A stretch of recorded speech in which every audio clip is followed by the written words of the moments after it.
standing on these mountains and plains, far away from the rolling ocean. Still my dry land heart can say, I've been sailing all my life now. Never harbor nor port have I known. The wide universe is the ocean I travel, and the earth is my blue home.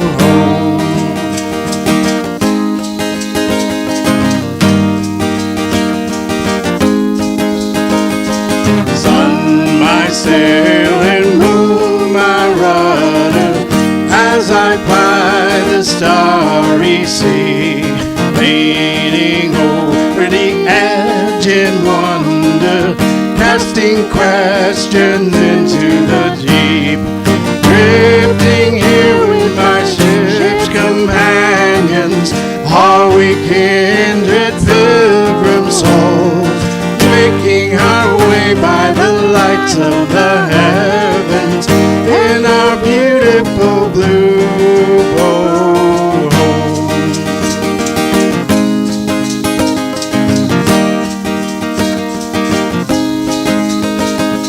I give thanks to the waves upholding me, hail the great winds urging me on, meeting him in his sea before me, sing the sky my sailor's song.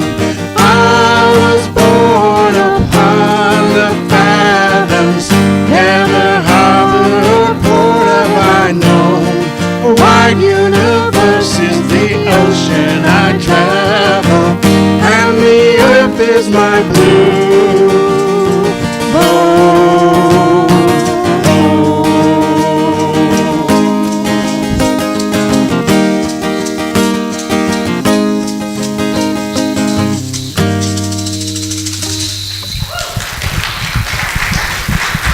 Good morning and welcome to Unity of Little Rock.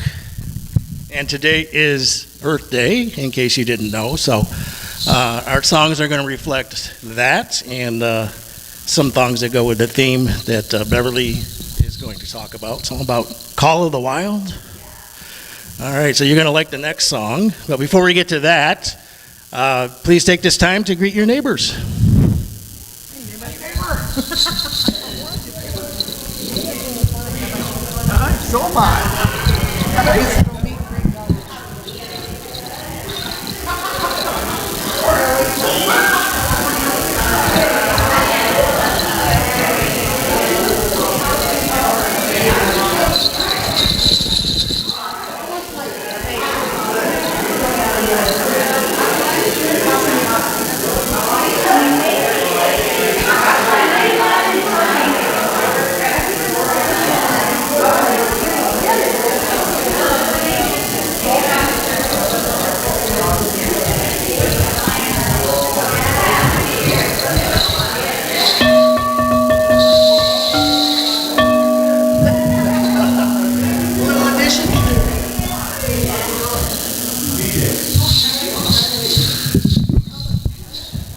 As you make your way back to your seat, you may want to stand and help us sing this one, because I know everybody knows this.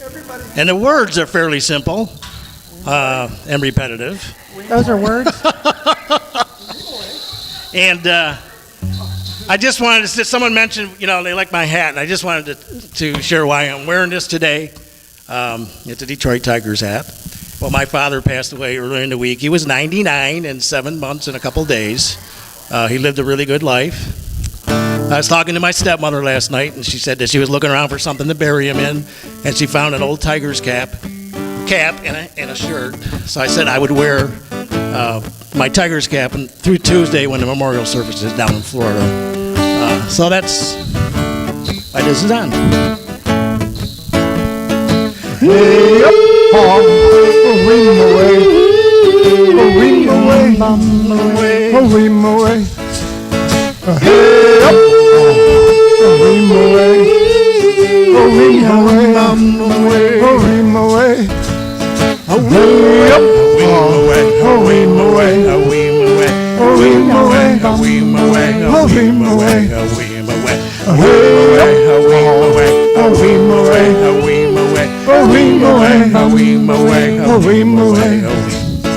In the jungle, the mighty jungle, the lion sleeps tonight. In the jungle, the mighty jungle, the lion sleeps tonight. Away, away, away, away, away, away, away, away, away, away, away, away, away, away, away,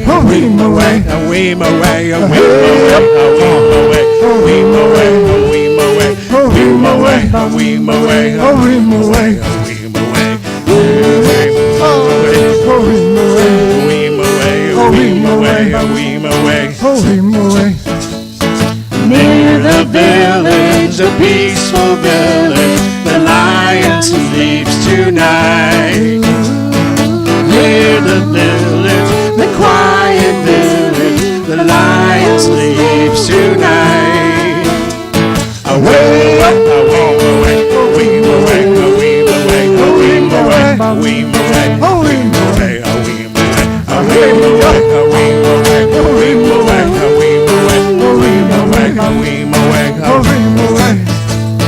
hush, my darling, don't fear, my darling, the lion sleeps tonight.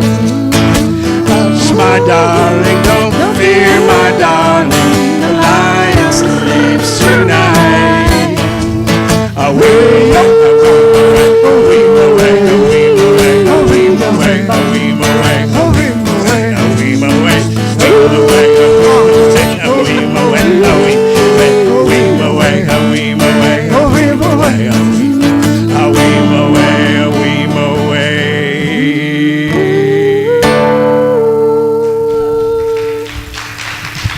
wasn't that fun? Everything but ended, right? I was laughing at the change of pages from a weem away to a weem away.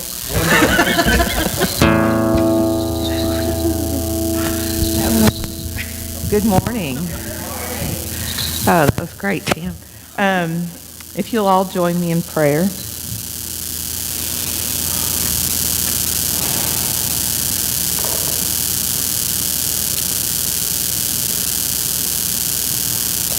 We pause here in this sacred place, in this holy moment, to remember our highest self and to embody the great beauty of our true nature, of our oneness. As we relax and gently breathe in and breathe out, we listen to the truth in the songs and the words we hear today, and following our open, loving hearts, peacefully fall into balance and alignment. To the one divine power within that is all, we say thank you. And resting in the assurance that all we need and all we want already exists for us, we are so truly grateful. And so it is. Amen. And we also light the Christ candle today as a representation of the Christ light within us.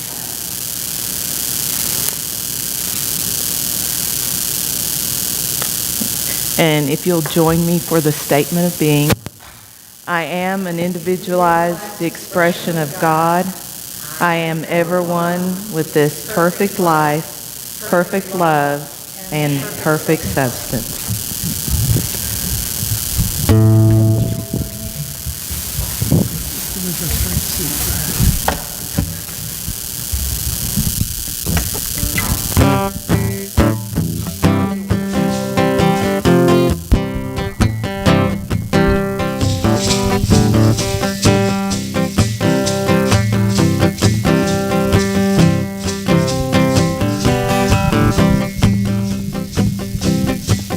When you hear a voice no one else can hear, and it's clear and loud and ringing in your ear, and you finally know what it's time to do. That's your true calling, calling you. Your true calling, calling you. Could be to call the wild. When your heart's wide open, 'cause your mind's been changed, and the dreams you dream are not the same. There's a gate that's open, you can walk right through. It's your true calling, calling you. Your true calling, calling you. And you ask yourself, is this a voice I can trust? You think you can't, but you know that you must.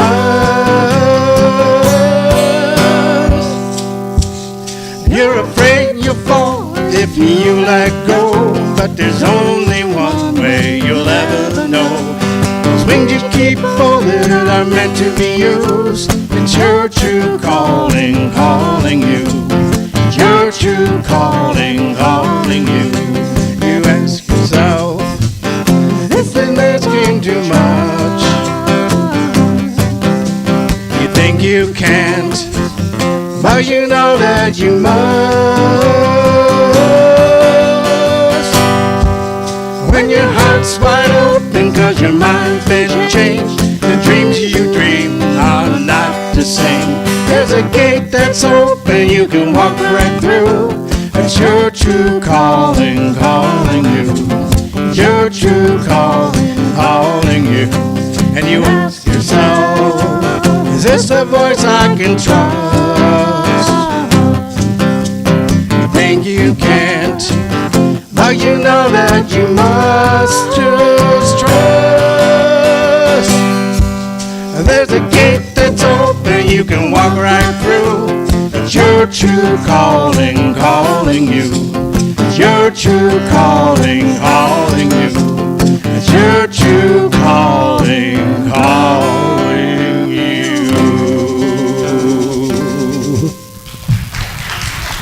Thank you.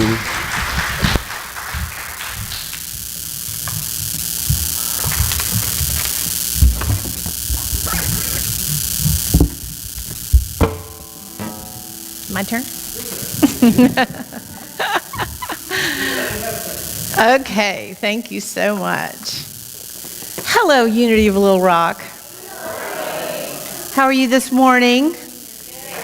You look pretty bright and shiny. So happy Earth Day. I'm so happy all the songs were Earth Day. It's important to me. I've been a big recycler and repurposer, and you know how excited I got about your Plarn mats. It's like, oh my gosh. Yeah, you know, I took that idea and I tried to get our sewing sweeties, and they're like, no, we don't knit, we sew, we quilt, we do this. But so far, no one's adopted it, but I really want them to. Kim, did I tell you about the Plarn? Yeah. So this is my niece, Kim. Raise your hand, Kim. She lives here in Little Rock, and she's kind enough to let me come and stay with her and her boys and her husband when I visit here. But Earth Day is so important to all of us, right? I mean, there's so much that we can do. And simple things like turn off the lights and turn off your tap water, make sure you fix your drips and things like that. Let's not waste, we're not like California, right? We don't have to worry so much about water that we don't serve it at dinner, in restaurants. But it's still important to us. It has a value, and we're all, Earth and human beings are really composed somewhat the same, right? We're minerals and we're water. We're more than 80% water. So just think about caring for the earth. It's a living organism just like we are. So we have to care for ourselves. We have to care for the Mother Earth. Recycle, plant a tree, all those things. So my talk today on Earth Day is Call of the Wild. So many of us talk about callings, think about callings. A few of you are coming to Dallas, and we will be talking about this next week. We have our SEE, the Spiritual Education and Enrichment Week, and I'm teaching Discerning Your Purpose. And the core book for Discerning Your Purpose is Greg Lavoie's Callings, Finding and Following an Authentic Life. I think sometimes we get these ideas about callings, I have a calling, it's going to be big and dramatic, right? I've got to purpose, and it has to be significant. I'm going to be a doctor. I'm going to be some big leader of something. But we can get ourselves so worked up sometimes at the thought of what is our purpose, what is our calling. Sometimes we think we don't have a calling, right? We think, well, I just live my life. I just do my thing. I go to my job. Sometimes we make callings so big and so overwhelming that we paralyze ourselves. We don't embrace the fact that we're always in the process of being called. And we're being called to our better version of ourselves. And I love that in your prayer, you talked about true nature, right? We all have a true nature. Last time I was here, I was talking about how little babies come into the world, and we love to look at them because they know they are just the essence of love. They haven't forgotten that that is their true nature. So do you ever make your callings so big and crazy and scary? Do you ever think about, oh gosh, is it going to shake me up? Is it going to change my world? It might bite me. It frighten me.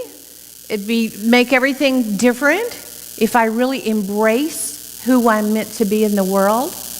Are we so afraid that we think it requires us to be brave, to step way out and to do something different? And sometimes we just don't want to look at it. We just don't want to face that, wait, there's something, there's that urge. It keeps coming back to me, right? What is that? What is it? Why do we make it so big and scary, right?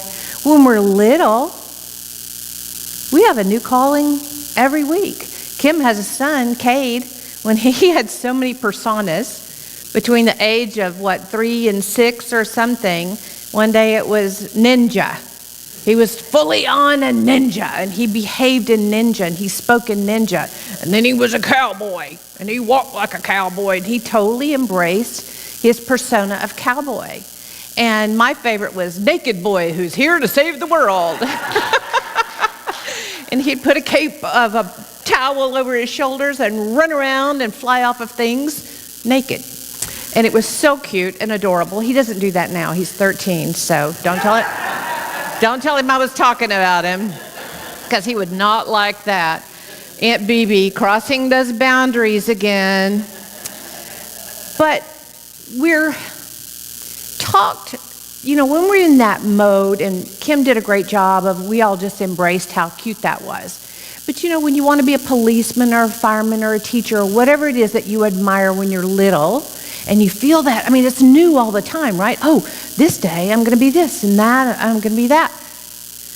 And then you get to a certain point where these nice adults around you talk about how dangerous it is to be a fireman, or how underpaid teachers are, or how this and that, and then just, they're not real. So children start kind of like limiting their view.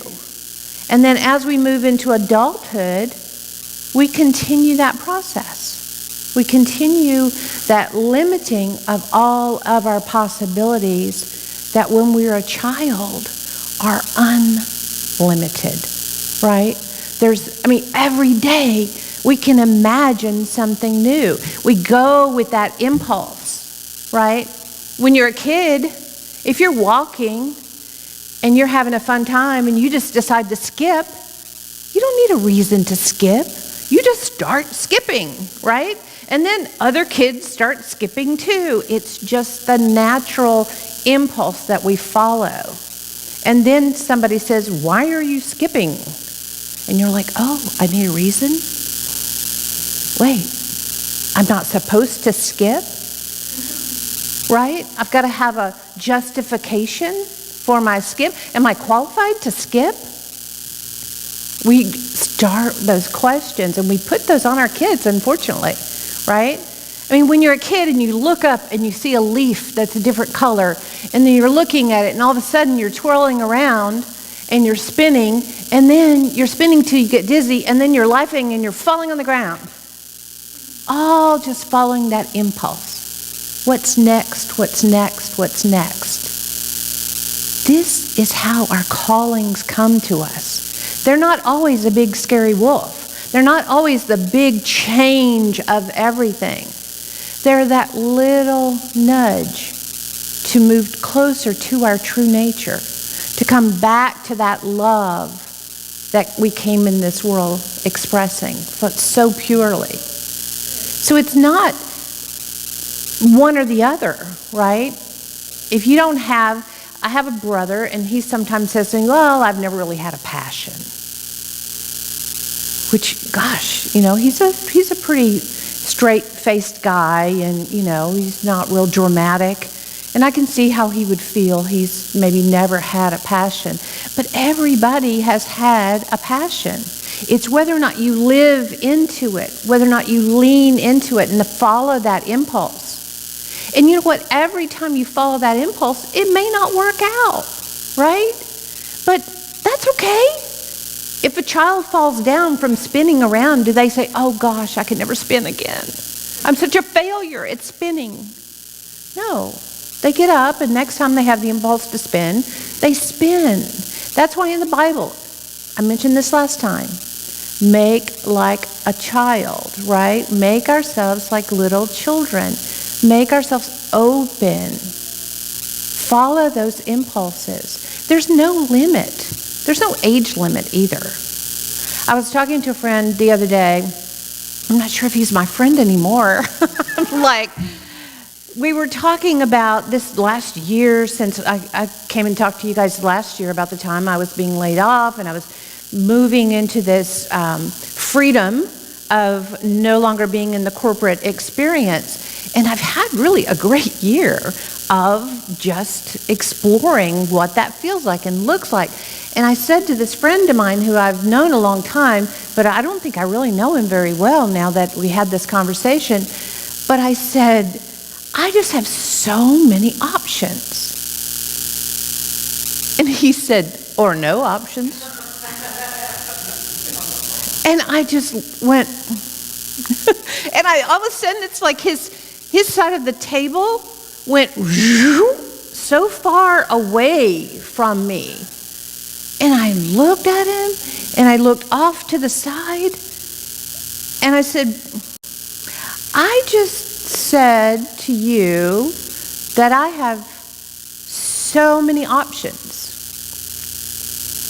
Because I was just trying to absorb this, right? And I'm like, and you responded to me, or no options. And I was just waiting for some sort of follow-up, And he just said, yeah.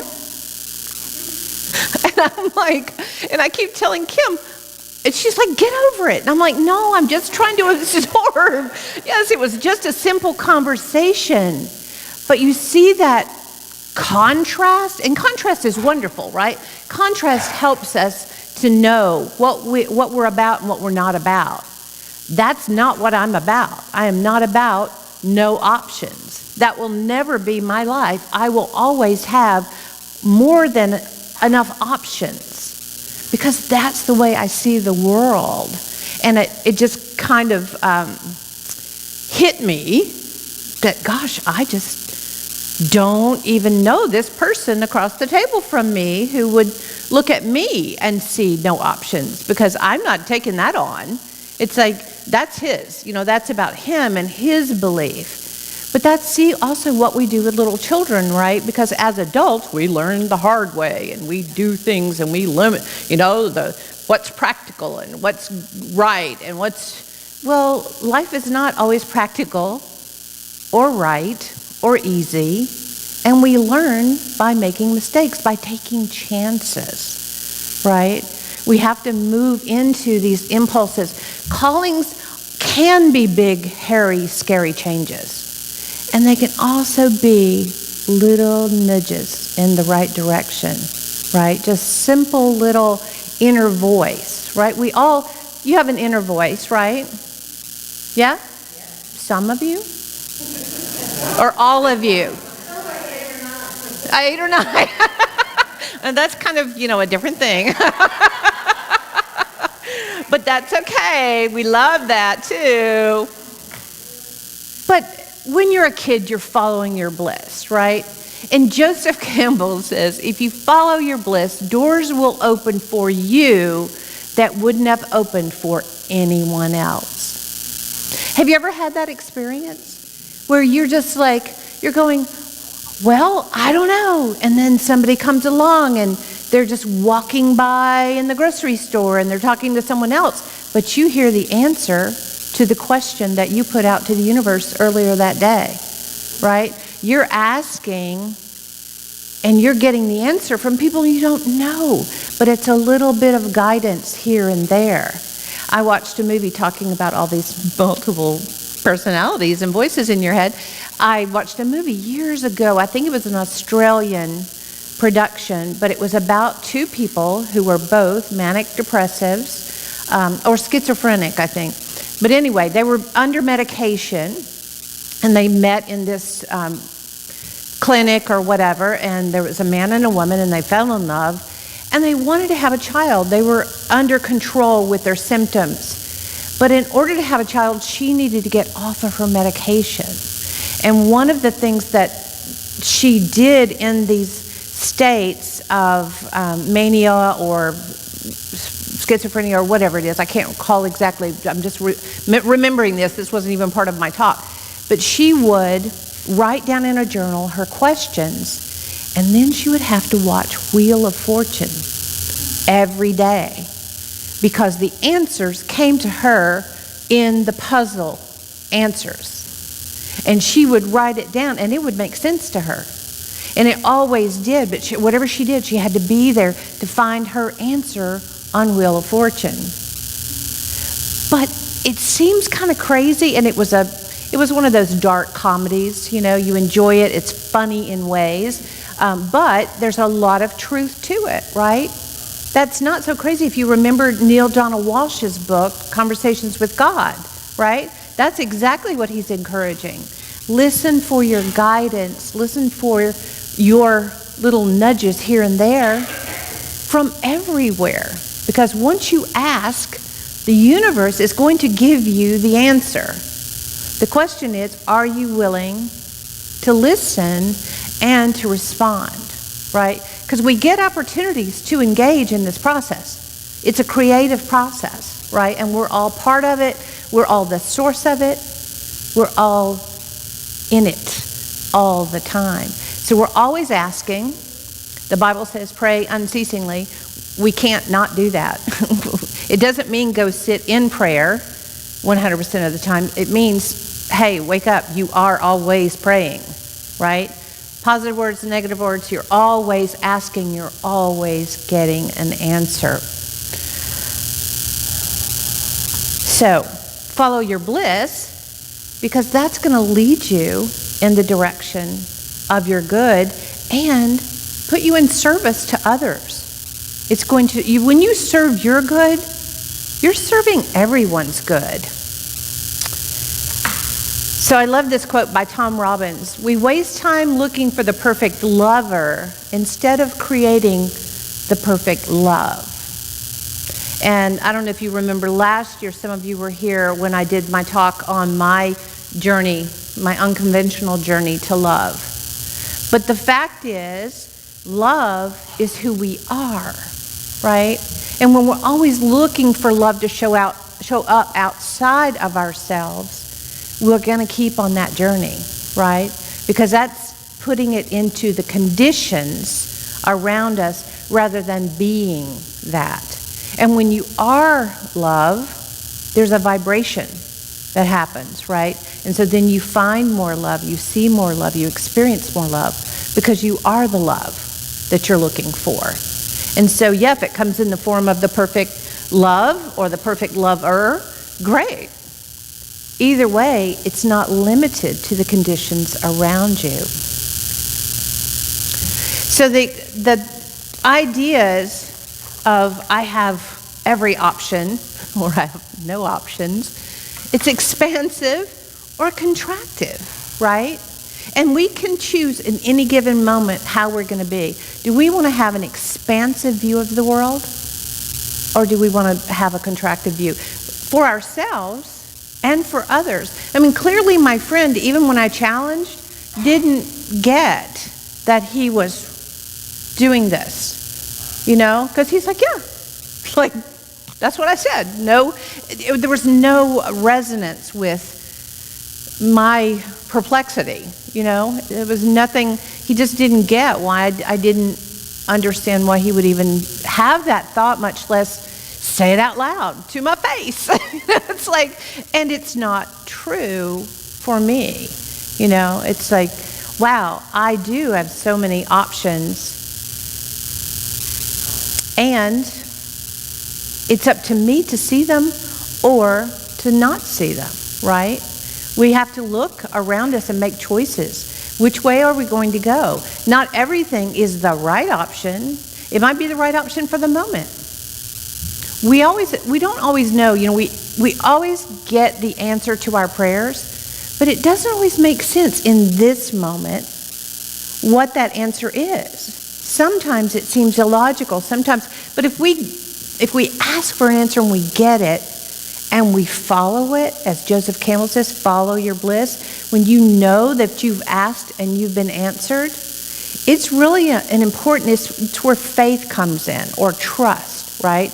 I know that there is actually a greater good, right? I mean, in unity, our first principle is there's only one presence and one power, and that's good. There's nothing opposite of that. There's only good or the lack of good. But that's all there is in this world. Okay. I'm just talking. I don't know about my notes here. Oh, yeah. This is my favorite. I probably shared this with you before, but we've all heard the Marianne Williamson quote, right? Nelson Mandela used it and is also quoted as having said that. And people always challenge me later, well, did Nelson Mandela say that, or Marianne Williamson? Well, she wrote it in her book, A Return to Love. So I don't know which came first, just like chicken and egg, I'm not sure. But this is the quote that we'll attribute to Marianne today, and Nelson also. Anyway, this is, if you'll just close your eyes for a minute. And I want you to just listen to me read this to you. And let these words be your words. And just take this in, own this as your own. Our deepest fear is not that we are inadequate. Our deepest fear is that we are powerful beyond measure. It is our light, not our darkness, that most frightens us. We ask ourselves, who am I to be brilliant, gorgeous, talented, fabulous? Actually, who are you not to be? You are a child of God. In unity, we say an expression of God. Your playing small does not serve the world. There is nothing enlightened about shrinking so that other people won't feel insecure around you. We are all meant to shine as children do. We were born to make manifest the glory of God that is within, or is, us. It's not just in some of us, it's in everybody. And as we let our own light shine, we unconsciously give permission to other people to do the same. And as we are liberated from our own fear, our presence automatically liberates others. Just take a deep breath. Just let that be your truth. Your very presence and being who you are, expressing your true nature, liberates others to express theirs. That's who you are in the world. That's who you really, truly are in this world. Our callings are bringing us to greatness. And greatness is not necessarily measured against others, right? Your greatness and my greatness and Barack Obama's greatness and Jennifer Aniston's greatness, it doesn't matter who. Everyone has their own level of greatness. You don't have to be famous. You don't have to be rich. Mother Teresa became famous, but that wasn't her goal. Her goal was to express who she was, and it wasn't easy. She struggled. She struggled with her faith. She struggled with her purpose, yet she continued to live what she felt was her choice. That was her purpose. That was her calling in the world, was to raise up others. We don't always have to make such a giant sacrifice as Mother Teresa. We don't have to go live in Calcutta in order to live our calling. Callings don't have to be painful. They don't have to be big, scary wolves. They can just be that gentle way of being in the world where you know your peace, you know your truth. You express yourself from that center of knowing. I am an expression of all there is. I'm connected equally with all of you. I'm not separate from you. I'm not better and I'm not less, right? Our calling is that connection to one another, to our earth, to our truth.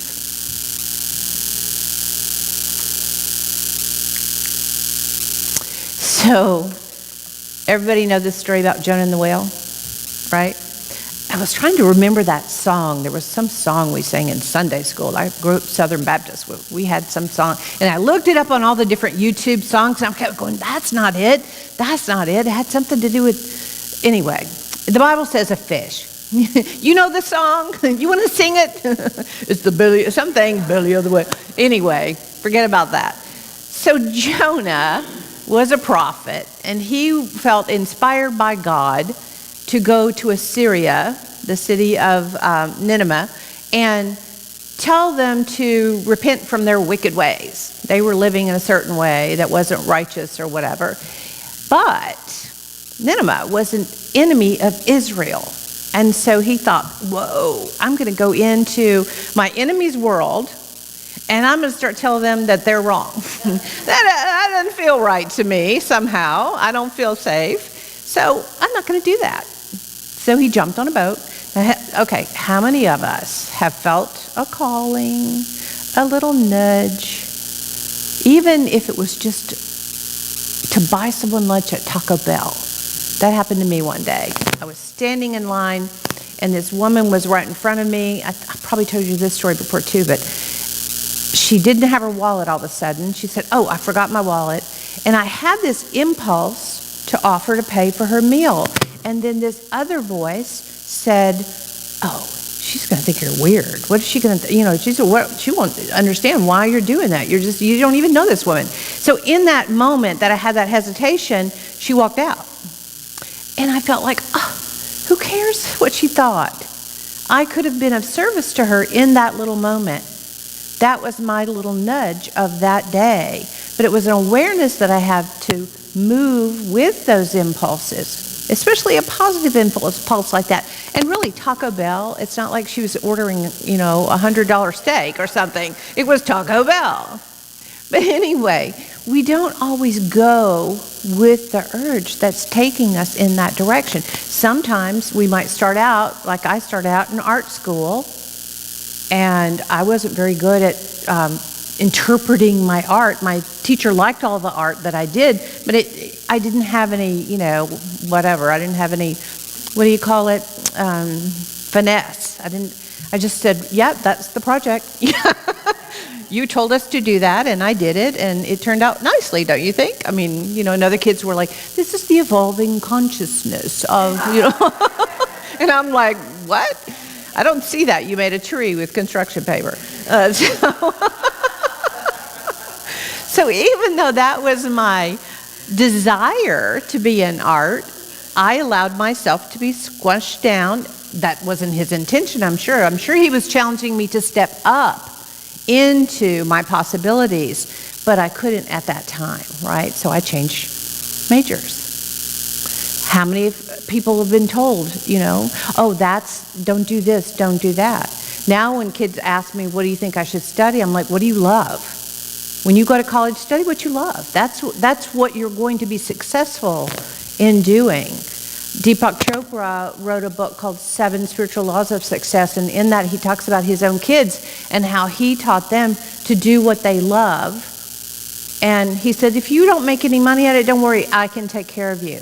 But he said not one of them has asked him for money to pay for college or to get an apartment or to buy a home or do anything, because they followed their bliss and they all became independent on their own right away. So, back to Jonah. So he says no, he goes out on the boat in the opposite direction. Storm, they toss him over, the fish swallows him, spits him right back up in the direction that he was going in the first place, right? And he gets up, dusts himself off, and goes, ugh, all right, I'm interpreting this, right? So but he's like dragging, okay, I'll go to Nineveh.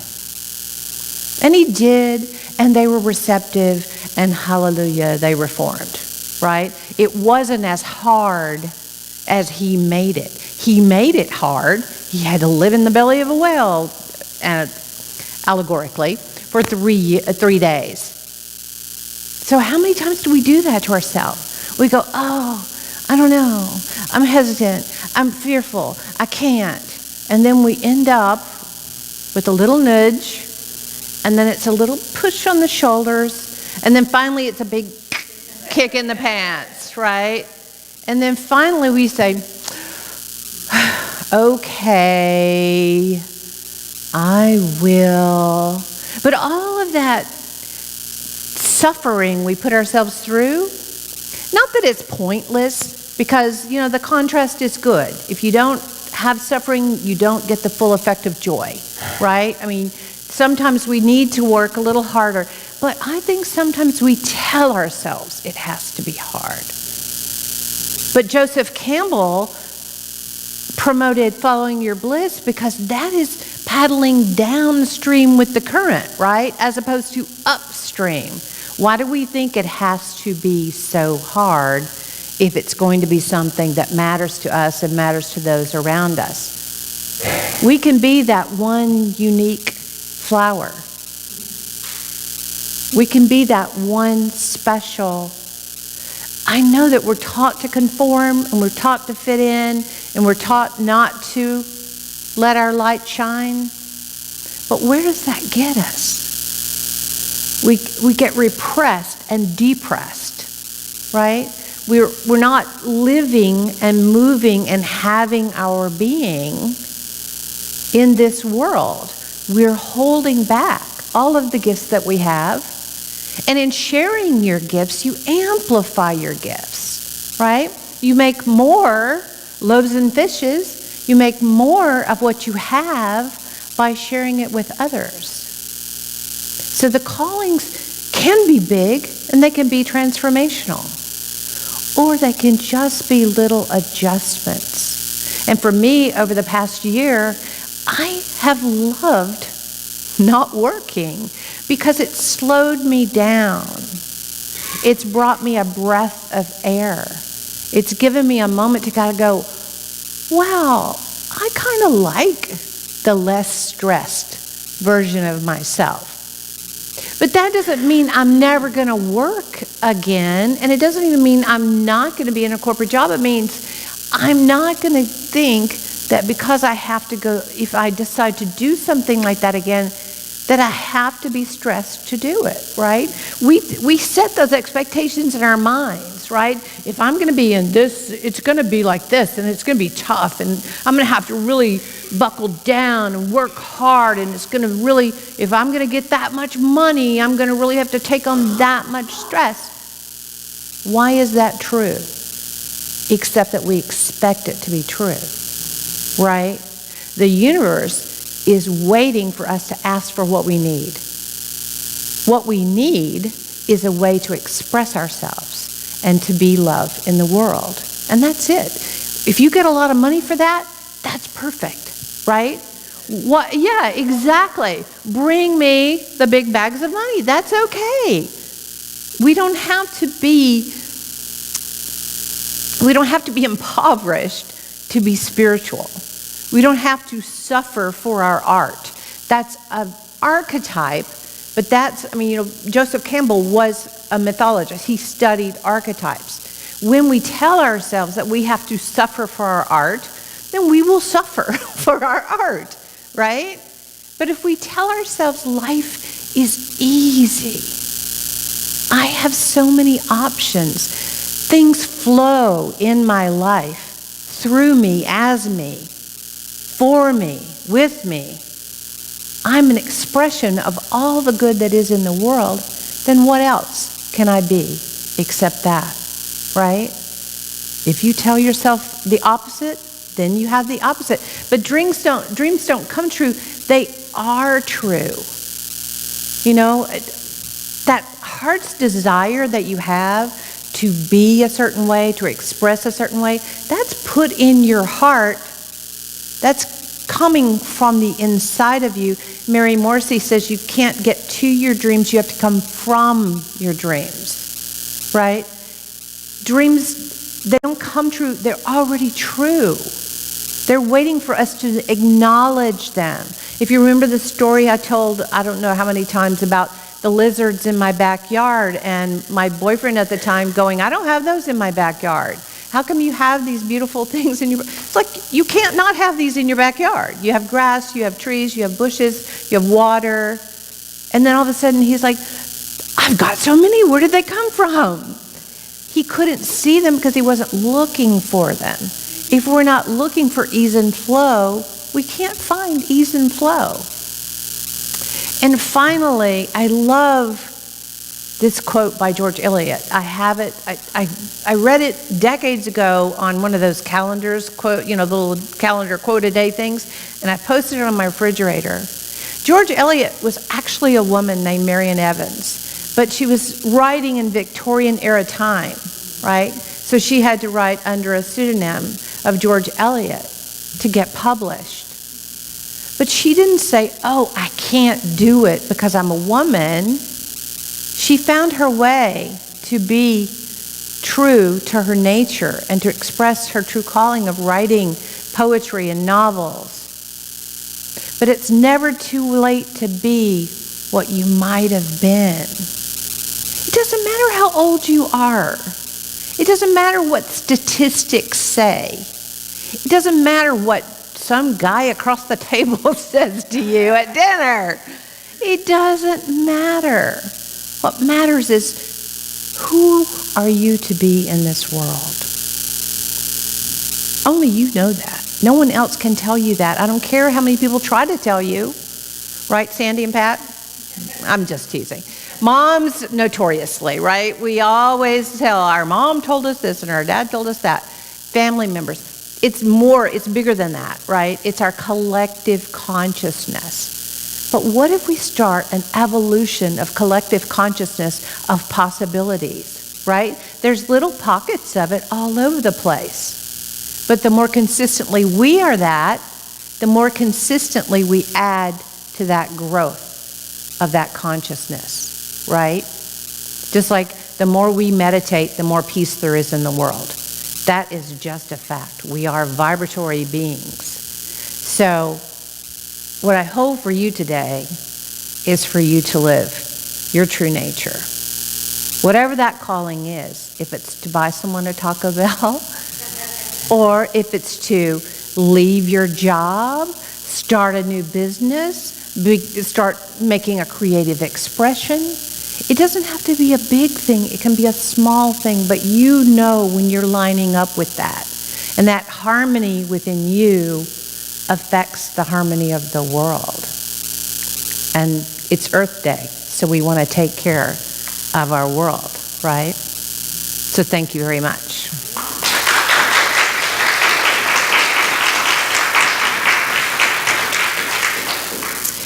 So we'll move into a brief meditation time. How are we doing on time? Do we have much meditation here? We're good?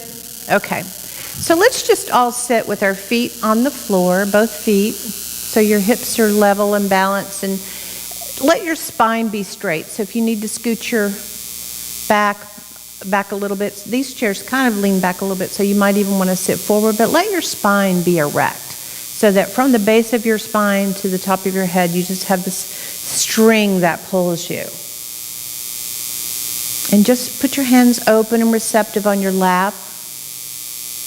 And let's close our eyes together. And together, let's take a deep breath in. And release. Slowly and evenly, just let that breath flow out. And together, let's take another deep breath in. And slowly release. And while we release that breath, we're just going to release any distractions. Anything that might have come up during our talk. Any thoughts. Any physical discomfort. We're just going to notice it. Just going to notice any sounds in the room. Little buzzing of the lights. There could be a car that passes by. Someone's phone is vibrating. Whatever it is, just notice it. Just let that be and bring your attention back to this moment.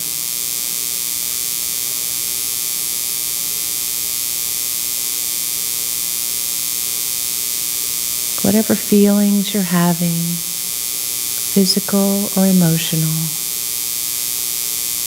we're just settling down. Now just bring your attention to your breath as it's moving in your nostrils. It's just a little bit cool. And as you're breathing out, it's just a little bit warmer. Breathing in, it's cooler. And breathing out, it's just a little warmer.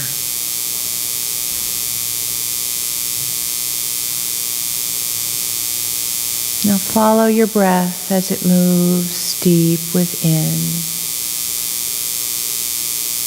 Deeper and deeper still. To the very center of your being. You've been here before. It's where you began. It's where you know the truth of your very being. You are love. You are peace. And you are joy.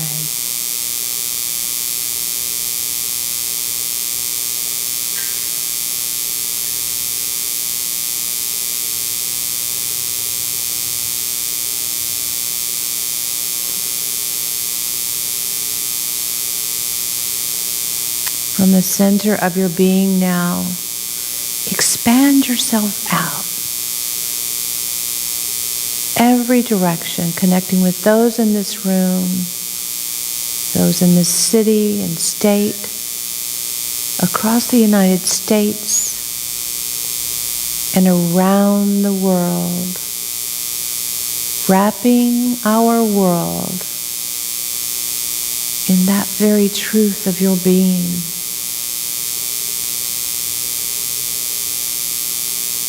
Holding our precious earth in love, peace, and joy.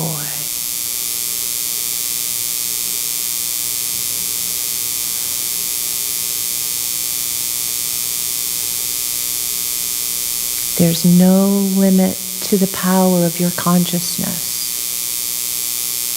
The love from within you affects the world around you. Holding our earth in this moment, knowing its perfection, knowing our love.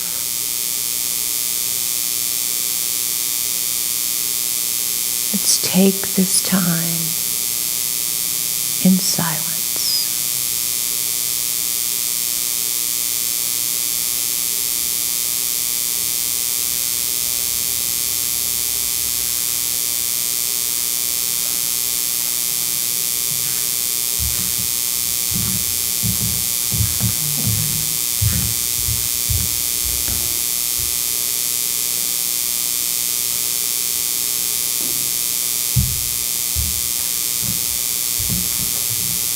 Now coming back from the silence, knowing the truth of your very nature, the connection to our earth, the love that we all are.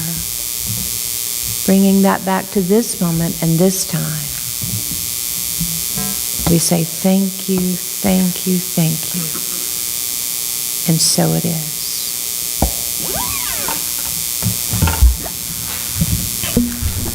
Thank you, Beverly. That was, as usual, a great talk. I always enjoy having you here. Thank you. This next song is one from our featured artist of the month, Daniel Namad. I had to get one in there. It's called Grace.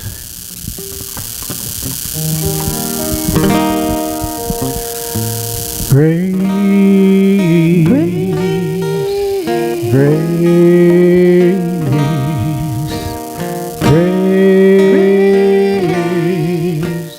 grace. Finally I rest, no more guessing where I'm going. Finally I trust that the wind knows where it's blowing. You created heaven and earth long before my birth. The entire universe keeps turning. You hold every child in your arms like the sky full of stars, and they know who you are. I'm learning grace. I can feel it. Grace, I can feel it moving through my soul, promising me you'll never let me go. Finally I see that every moment has its reason, simply meant to be, like the turning of the seasons. You created all with your hands. I need not understand the invisible plan you're writing everywhere. Such infinite love, so much more than enough. It keeps lifting me up. I'm rising. Grace, I can feel it. Grace, I can feel it moving through my soul, promising me you'll never let me go. Grace, I can feel it. Grace, I can feel it moving through my soul, promising me you'll never let me go. Grace, oh, I can feel it. Yes, I can feel it. I can feel it. I can feel it. I can feel it.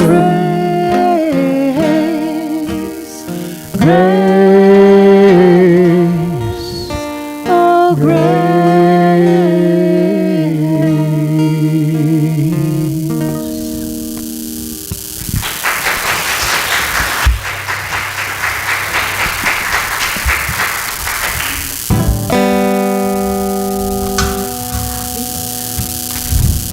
Jeannie, are you doing offering?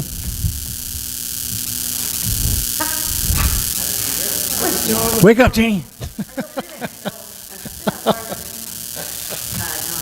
There's a mic up here.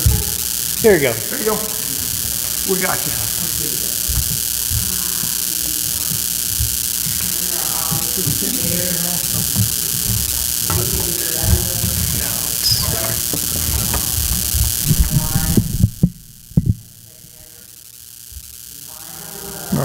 As me, blesses and multiplies all that I have, all that I give, and all that I receive.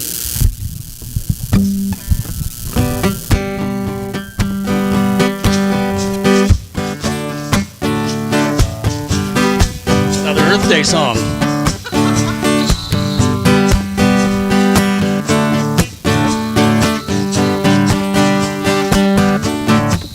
Well, this is an open letter from you and me together. Tomorrow's in our hands now. Find the words that matter, say them out loud, and make it better somehow.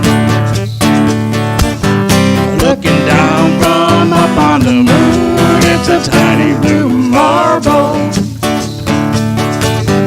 Who'd have thought the ground we stand on could be so fragile? This is a love song to the earth. You're no ordinary world, a diamond in the universe, heaven's poetry to us. Keep it safe, keep it safe, keep it safe, 'cause it's our world, it's our world. It's not about possessions, money or religion, how many years we might live.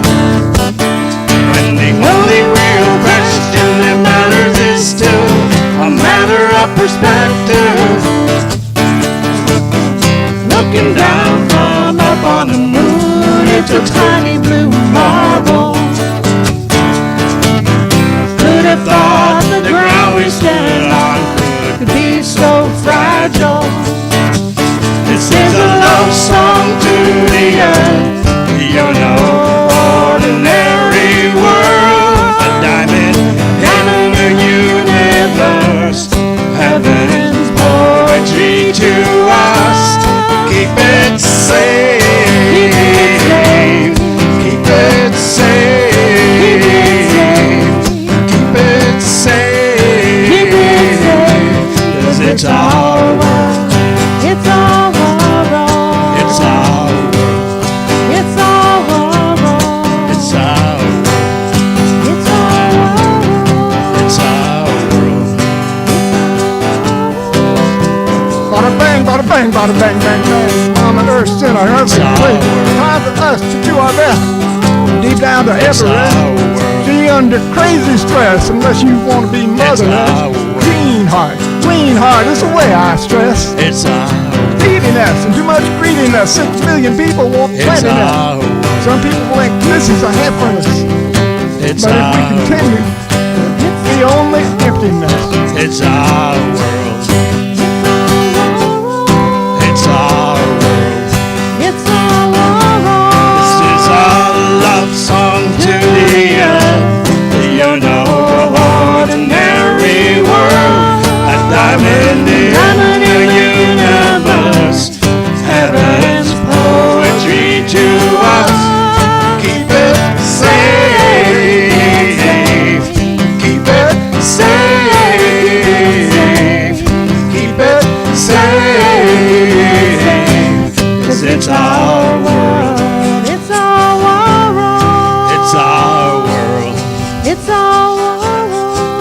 it safe.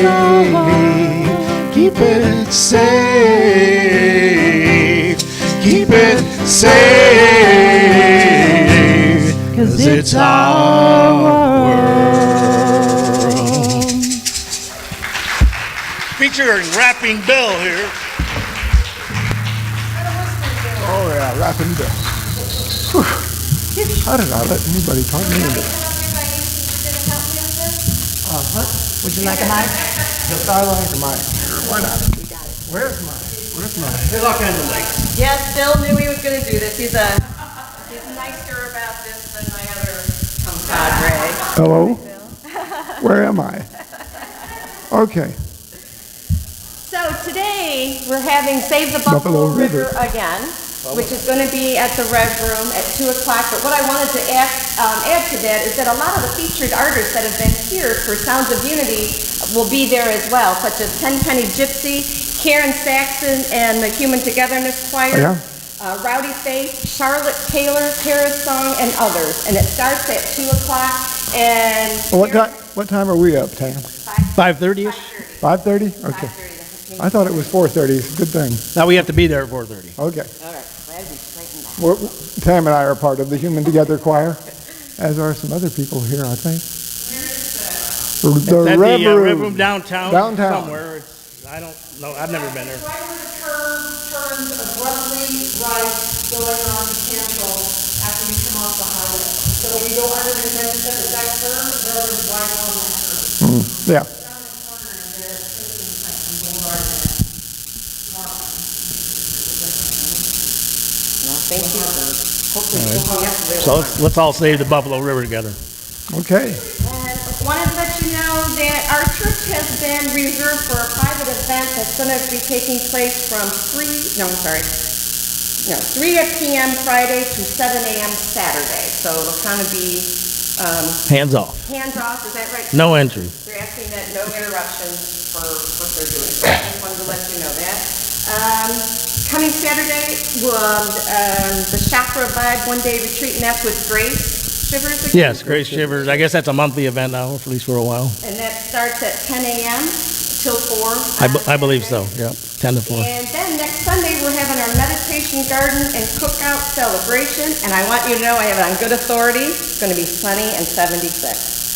Just want you to know that. Put it out there, it's going to happen. Okay. Well, Jerry specifically wanted me to ask people to respond. She has a thing on our website, what we need. If you have a grill, if you can cook, if you can bring things, please post to the website. She's looking to find out who is going to be here because she's in charge of making all of that stuff happen. Yes. All of the food. You want to eat? Help out. Yeah. Please. I wanna eat. Yeah, I want to eat too. If you want to bring your own lawn chair for this event, feel free. If Yeah, there's and something that you got at home that's more comfortable than these other chairs. And I will be bringing a number of very unusual lawn chairs. Okay, very unusual ones. It's worth it to come just to see these lawn chairs, believe me. Okay. You'll see what I mean. Still going to be able to enter here, or are you going to ask them to enter from the Oh, gate in they, the back? they can still enter here, that's fine. Sure, in here. Or the gate in the back. People will. I'm sure that there'll be the whole auditorium full of people wondering what's happening. We'll come get them. And then, after we have very, very full bellies, next Sunday, there's going to be a board meeting. So please stay and attend with our full bellies and enjoy the very first full board meeting. Anything else you want to add about that, Sandra? The only thing is when you attend board meetings, you're not actually allowed to participate. You're there to listen, and we can't take talks from the gallery while we're doing that. If there's something you want to bring up or say on the board, it needs to be on the agenda, otherwise it needs to be on a different agenda. The listening portion is there so that you're informed, you know what it is we're doing, and you can deal with it, you can put those questions after that. Okay. All right. Can I have one more thing? I don't know how many people were here last Friday night, but if you weren't, you missed one of the most wonderful concerts I've ever seen. It was two of the best guitar players I've ever seen. And that happens the third Friday of every month right here at Sounds of Unity. And we're starting a new music event. It's going to be on the first Friday of every month, and we're going to start it next month. It's going to be a hootenanny, a good old-fashioned hootenanny. And they're a ton of fun. And Laura Lynn and I are putting it on together, and we think it's going to be a complimentary event, and it's going to be really great. So if you want to make any kind of music, show up. We'll be happy to have you. All right. Thank you. It's time to circle up. Unity circle.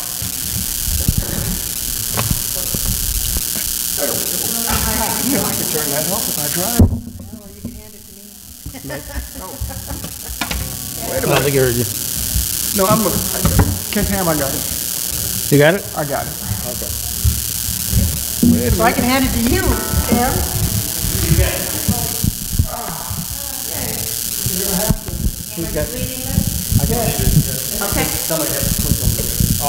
This. I can lead this too, yes. Our statement of being together. The light of God surrounds us. I am the light. The love of God enfolds us. I am the love. The power of God protects us. I am the power. The presence God watches over us. I am the presence. Wherever we are, God is, and all is well. That is the prayer of protection. I got it wrong. Peace off.